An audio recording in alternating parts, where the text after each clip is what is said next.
Olá, amigos, tudo bem com vocês?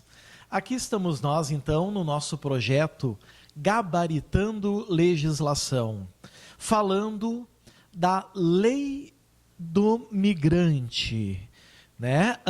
O antigo Estatuto do Estrangeiro, agora com uma nova roupagem, agora ele é mais atualizado, de acordo com os princípios e diretrizes internacionais, mais representativo, mais atuante, mais voltado aos direitos humanos.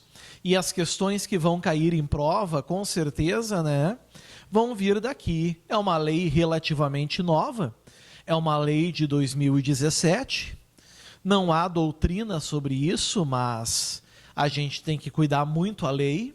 A minha função aqui com vocês é captar as armadilhas, né?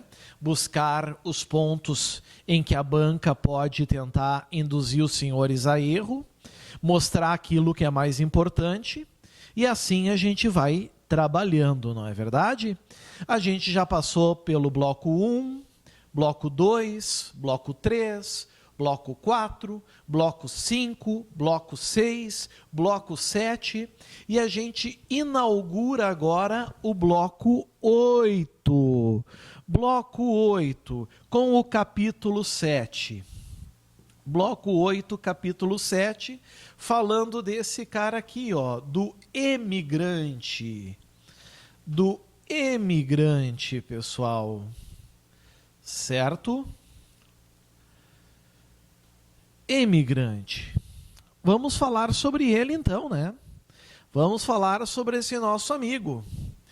A seção 1 fala das políticas públicas. Ou seja, o Brasil tem uma preocupação com os emigrantes. E aqui vai vir as políticas públicas. Um rol, no artigo 77, de 6 políticas públicas. Eu já adianto para vocês. Se trata de um rol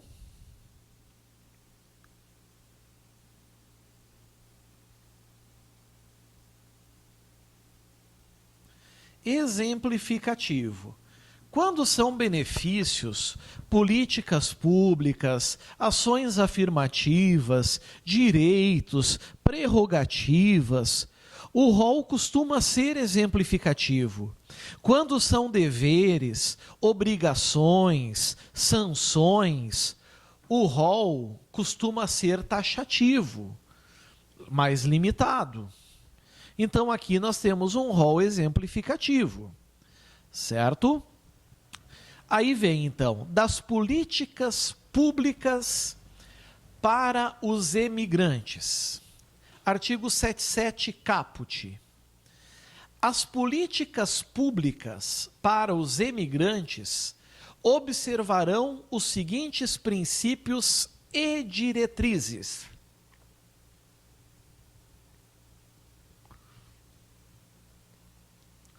1. Proteção e, não é ou, é e. Proteção e prestação de assistência consular. Nós temos, né, no Brasil, os consulados.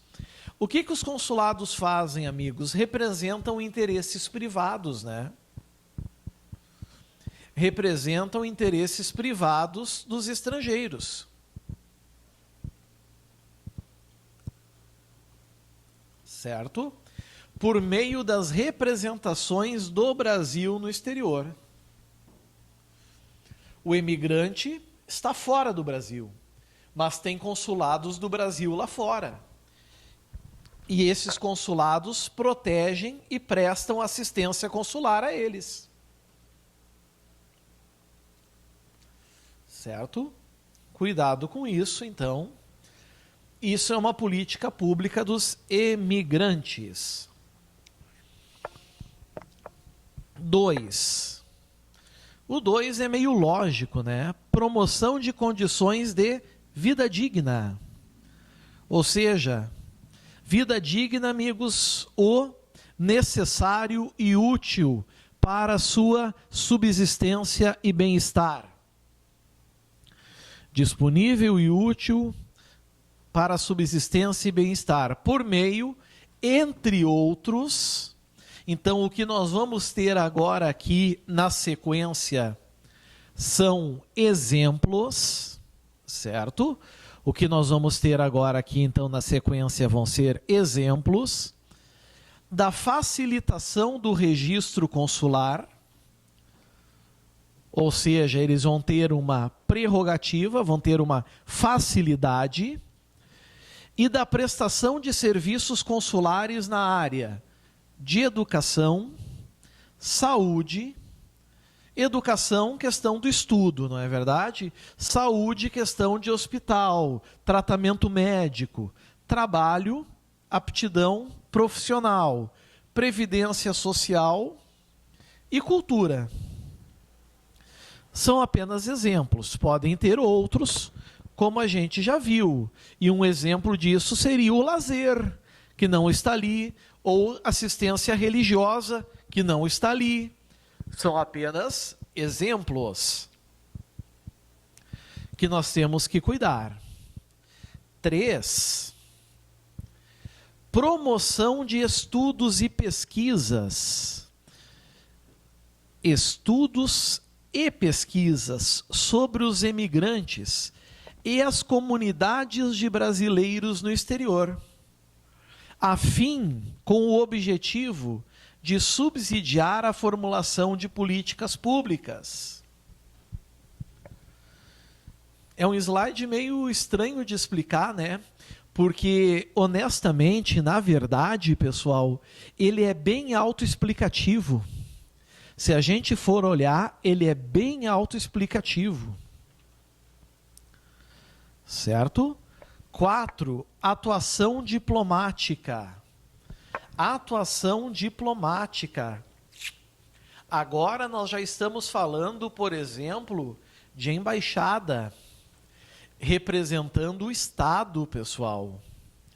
Certo? Nos âmbitos bilateral, é pelo menos 2 nações. Ou seja, regras. Regional, regras e tratados internacionais, e multilateral, convenções, várias nações, vários países, em defesa dos direitos do imigrante brasileiro, conforme o direito internacional. Vejam que aqui só fala em defesa dos direitos, não fala, prezados, cuidem isso, não fala dos direitos e dos deveres. É simplesmente dos direitos do imigrante, ou seja, o brasileiro que está no estrangeiro. 5. Ação governamental integrada. O que isso quer dizer? Quer dizer que o governo brasileiro tem participação na atuação da vida do imigrante no estrangeiro. Não deixa ao relento. Com a participação de órgãos do governo, com atuação nas áreas temáticas mencionadas nos incisos 1, 2, 3 e 4. Assistência consular, vida digna, educação, saúde, trabalho, previdência, estudos e pesquisas, atuação diplomática, visando assistir às comunidades brasileiras no exterior. Fácil de entender, né? Aliás, extremamente tranquilo de entender aqui também. E ainda temos, claro, o número 5. Esforço, olha a palavrinha,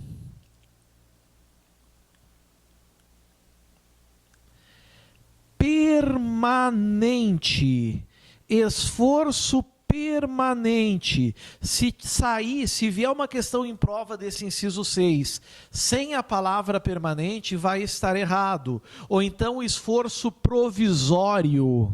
Se vier a palavra provisório, vai estar errado também. Esforço permanente de quê? Desburocratização. Ou seja, o objetivo é facilitar a vida do imigrante, não é dificultá-la. Então, tudo que tu puder tirar de obstáculo para ele no exterior, melhor. E isso é função do Brasil. Atualização 2, como vocês estão vendo aqui. Desburocratização 1, atualização 2 e modernização 3 do sistema de atendimento com o objetivo de aprimorar a assistência ao imigrante. Então, nada mais de equipamentos obsoletos. O Estatuto do Estrangeiro, ele já não dava uma importância muito grande para esse inciso 6. A lei de imigrante, a lei de imigração, ela já dá uma importância maior, como vocês estão vendo agora. Certo? É um ponto agora mais de maior atuação, mais firme. E assim, a gente fecha esse slide. Os senhores, por gentileza, anotem, sublinhem, destaquem, escrevam, porque as chances de cair na prova de vocês esse slide é muito grande. Marquem aí, por favor, por bondade, por gentileza.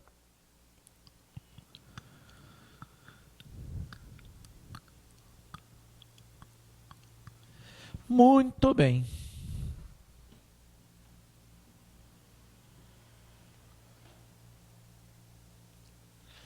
Chegamos agora nos direitos do imigrante. E os direitos do imigrante ao todo estão em 3 artigos. Artigo 78, artigo 79 e artigo 80. Falando desses 3 artigos, a gente termina a questão do imigrante e fecha o bloco 8. É um dos blocos mais curtos que a gente tem. Então, amigos, vamos prestar bastante atenção sobre esses direitos, vendo as armadilhas, vendo aquilo que talvez a banca venha a exigir de vocês, né? Primeiro, começa falando dos direitos do imigrante. E começa dizendo todo. Todo, logo é o quê? Sem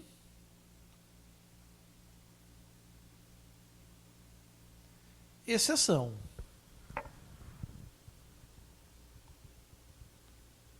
Certo?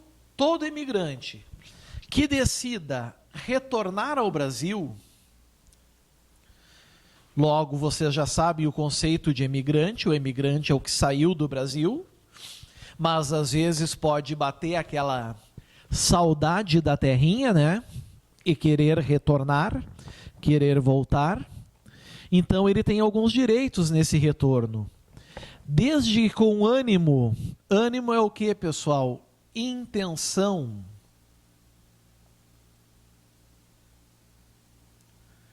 Com intenção de residência, morada, fixar domicílio. Então, todo imigrante que decida retornar ao Brasil com ânimo de residência, poderá introduzir no país com isenção, isso aqui eu vou destacar com outra cor, pela importância que tem,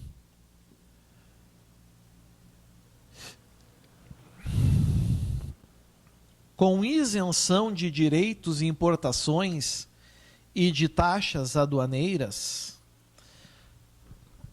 porque pode vir uma questão dizendo que todo imigrante que decida retornar ao Brasil com ânimo de residência poderá introduzir os bens novos e usados, desde que arque com os direitos de importação e taxas aduaneiras. Vai estar errado, ele está isento. Basta lembrar que há um direito do imigrante. Se ele tivesse que pagar, seria o que, amigos? Um encargo, né? Um ônus, e iria onerar o imigrante. Certo? iria onerar a ele. Então, cuidado com isso. É com isenção. Os bens novos ou usados que um viajante, em compatibilidade com as circunstâncias de sua viagem, puder destinar para seu uso ou consumo pessoal e profissional. Vejam, é para o seu uso. Não tem finalidade de comércio. Percebam isso aqui. Não tem aqui finalidade de comércio. Certo? Muito importante esse ponto.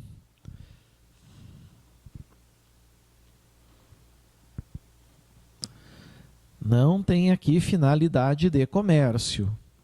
Sempre que, por sua quantidade, natureza, 2, ou variedade, 3, não permitam presumir importação ou exportação com fins comerciais ou industriais. Eu acabei fechando o artigo para vocês, né? Ou seja, ele não está trabalhando a título comercial ou industrial, ele não é um importador ou exportador. Tu vai perceber que aqueles bens são usados ou novos para uso e consumo pessoal ou para o seu trabalho. Certo?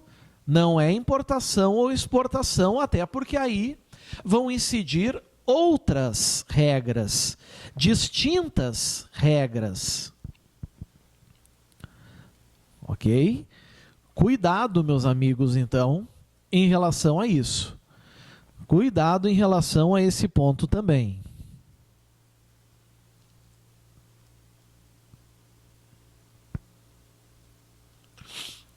Artigo 7.9. O artigo 7.9, ele está trazendo uma situação que o Brasil tem que dar uma especial assistência ao imigrante. Então eu vou começar falando daqui, ó. Deverá ser prestada especial assistência ao imigrante pelas representações brasileiras no exterior. E o exemplo são as embaixadas e os consulados, certo? Tem que dar uma prestada assistência especial. Mas sempre, não. Aí que está a grande questão. Não é sempre. Vamos botar com uma corzinha diferente aqui. Vai dizer aqui as questões. Primeiro, em caso de ameaça à paz social. Ameaça à paz social. Conflito político, por exemplo, e a ordem pública.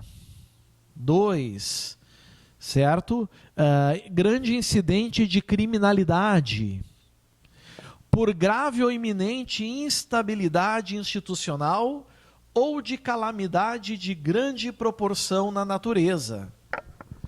Terremotos, maremotos, furacões, tornados, certo?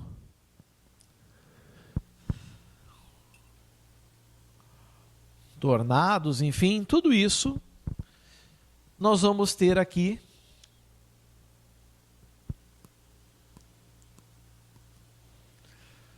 no artigo 7.9. O Brasil vai ter que dar, então, uma prestada especial assistência para o imigrante.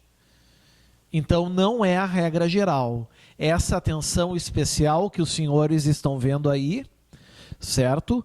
Do mesmo jeito que vocês estão vendo, é, na verdade, uma exceção.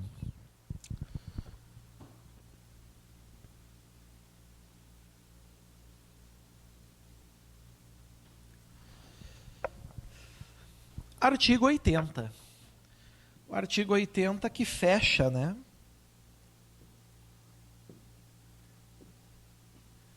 Esse nosso bloco 8. O tripulante brasileiro. Tripulante, amigos, se fala tripulante, ele está dentro do quê?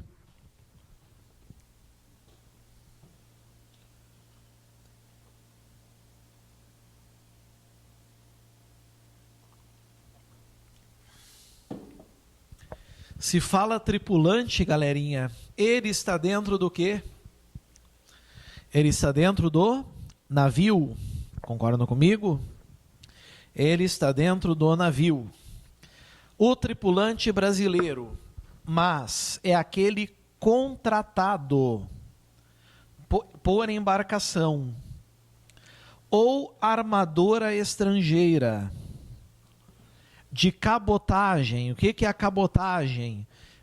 De deslocamento de um porto para outro.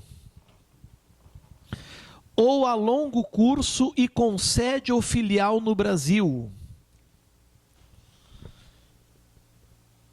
Sede. 2, filial. Se a banca trouxer um só,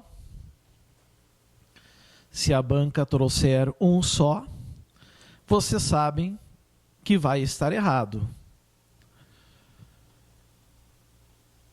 Certo? Sede ou filial no Brasil,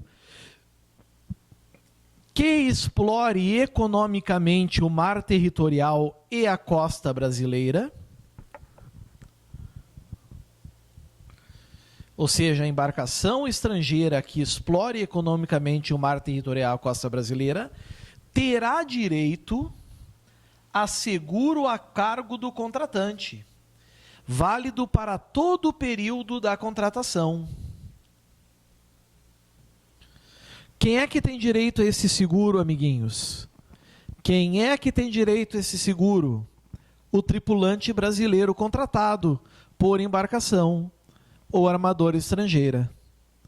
Certo? Ele é segurado obrigatoriamente.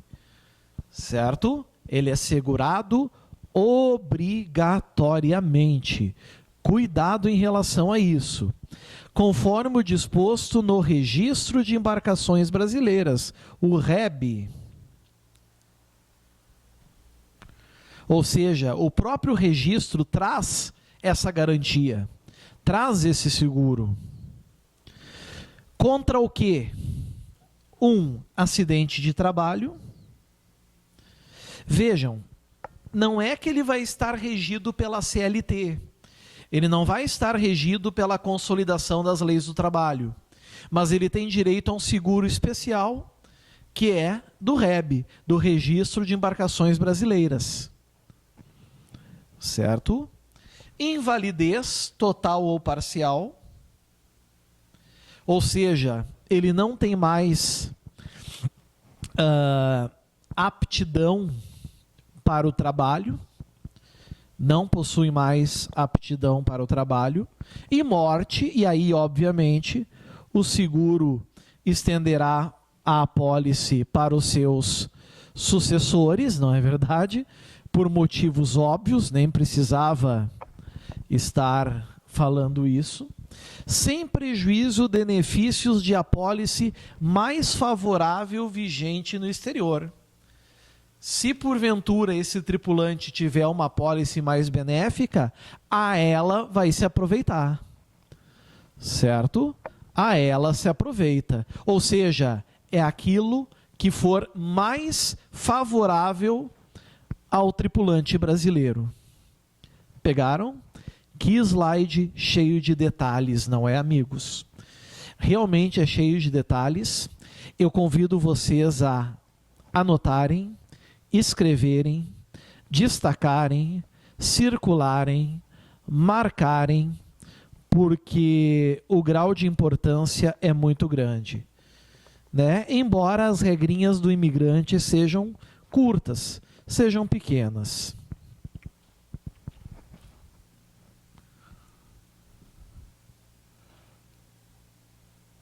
E assim a gente fechou também o bloco 8.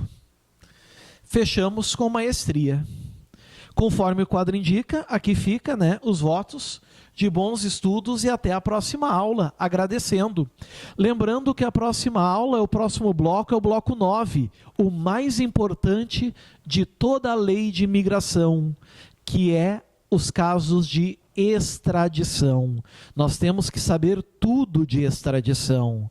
Tanto é que, com certeza, ele vai ser bem fracionado. Ok, amiguinhos? Aguardo vocês, então, para o próximo bloco. Um grande abraço. Até a próxima aula. Valeu. Tchau, tchau.